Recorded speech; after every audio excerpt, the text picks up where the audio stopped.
I'm Judge Jan Samet, and I'm going to try and give you an overview of what the previous judges have talked about in the custody process.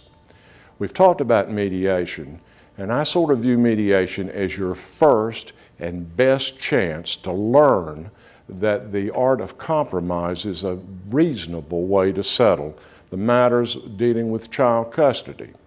If you think that custody discussions and custody hearings are going to be your way or the highway, you need to get over it, because it's not going to be like that.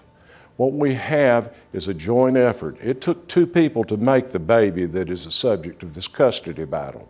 And these two people will be involved with that child until the child is 18 years of age. In mediation, you have the chance to make the decision about the custody issues with your children. If you fail to make them, then judges will make them for you. Now let me give you some idea of what a judge is really looking for in a custody case. The only issue that a judge is concerned about is what is in the best interest of your child. Who's going to provide the best home? Who's going to make the best, most stable, mature, loving parent? Those are the things I'm concerned about. If you believe that I am interested in your past relationship with your spouse, disabuse yourself of that notion right now. I cannot go back in history and change a single terrible thing that happened between you and the other person who created this child or children. That is not something that the Lord has given me control over. What I have been given when I'm asked to decide a custody case is a decision that relates to your child's future. And I want you to help me make it without telling me what a bad person the other spouse or co-parent is. I don't care. I want you to know that I'm not interested in the past. You are here to help me as a trier of fact understand why it is in the best interest of your child or your children that primary custody be given to you. And you do that by salesmanship. You do it by explaining to me what it is you have done in the past and what you will do in the future to make your child a caring, competent, mature, stable human being. And if you attempt to do anything different, I will lose my patience with you rather quickly. The only thing I'm concerned about, and remember that, is what is in the best interest of your child. And remember that this is not an opportunity to get even with your spouse for all the suffering they put you through during your relationship. It's a chance for you to convince me or any other judge as to why custody of your child or children should be primarily in your bailiwick. Now, I know that some of you are just absolutely sure that you're going to get absolute custody and that the spouse or co-parent will never be able to see your child again. If you believe that, you're delusional. The truth of the matter is that of the 14 judges who will be deciding domestic cases involving custody in this county, I know of none of them who routinely sideline one parent. About the only set of circumstances in which one parent will be forbidden to have a relationship with the child that they made with you is going to be if there's physical or sexual abuse of that child. Now, those are really rare circumstances. And they don't happen very often, and they happen generally only to truly sick and difficult people. Most folks who come into custody court are just average people like myself and all the other judges who have spoken to you today. But keep in mind that I and every one of the judges is likely to give visitation to your co-spouse or your co-parent, and we're not going to change that inclination. Your job is not to tell me what a bad guy or a bad girl the other side is. I want to know what it is you bring to the table that will make it in your child's best interest that I decide to give you primary custody. Now, Let's talk about while the case is being decided. What do I expect of you?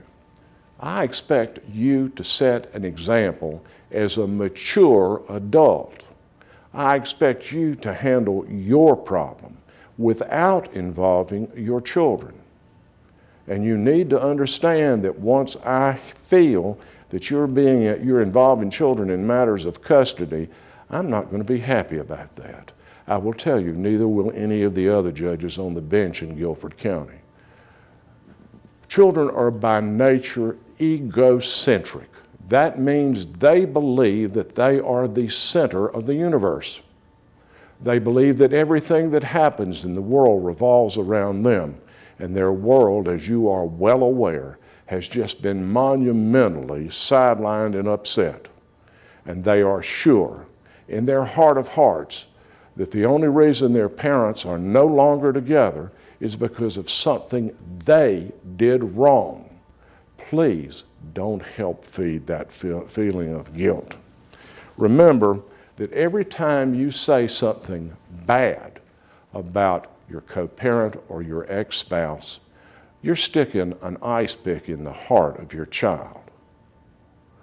You're making them feel, they love you. They love the other side too. They love their mothers and they love their fathers, and they're not going to stop doing that. And when you say nasty things about the other side, the kid is thinking, but I love him. I love you too. And I don't want them to feel guilty because they can't love both of you and can't respect both of you. And if I find out during these custody proceedings that you have been promoting those sorts of feelings, I'm going to have a very distinct conclusion that I'm going to come to about your suitability as a parent. Now, some of you will be lucky enough to be able to afford lawyers. And I want to talk to you about your lawyers for just a moment. If you pay a person for their professional judgment, for goodness sake, take it. Listen to your lawyers. They have been involved in custody proceedings on numerous occasions. When I have sole charge of giving the parenting lectures, I always tell parents about my career as a lawyer. I was a business lawyer. I represented people to whom ego was not the particular center of the issue being litigated, it was money. When I told the CEO of a company that I represented that I wouldn't let him near a witness because he was arrogant and would make them angry, or near a jury, I'm sorry. When I told the CEO that I would not let them testify to a jury because he was arrogant or he would make the jury angry, I could say that because I wasn't dealing with their egos. I was dealing with corporate money. And corporate officers have only one obligation, and that is to protect the assets of the corporation. And if I decided that it was not in the interest of the corporation for the CEO to be there testifying, I would tell him, your domestic lawyer cannot do that. This is the most personal involvement that you as an individual will ever have that is being played out in a very public manner. And they understand that. But they will say to you when they have determined that there are aspects of your case that are not in your interest to be tried, they'll say, don't you think, I think we ought to settle this matter. Now there's some of you who suffer under the delusion that lawyers are paid gunslingers and that they come into court and do whatever their clients bid them to do. I want you to understand that lawyers are also officers of the court. And when they tell you, I think we ought to settle this matter, you would be well advised to listen to them. They're talking and speaking against their own economic interest, first of all. But they're also telling you, based on their professional judgment, that there are aspects of your case that do not need to be put on the record and should not be put on the record, or ought not to be decided in court and ought to be resolved in some more reasonable manner. This is a difficult process, and you are hurting and your children are hurting, and I want you to keep that in mind. Your job as a parent and as a litigant is to help your children suffer as little as possible. It's not possible that they're not going to be hurt by the breakup of your home and the changes in their circumstances, but keep your eye on the prize. Focus on the best interest of your child. Keep your mind clear, your heart clear, and do your very best to look after your children, and I will do my very best to look after you. Thank you.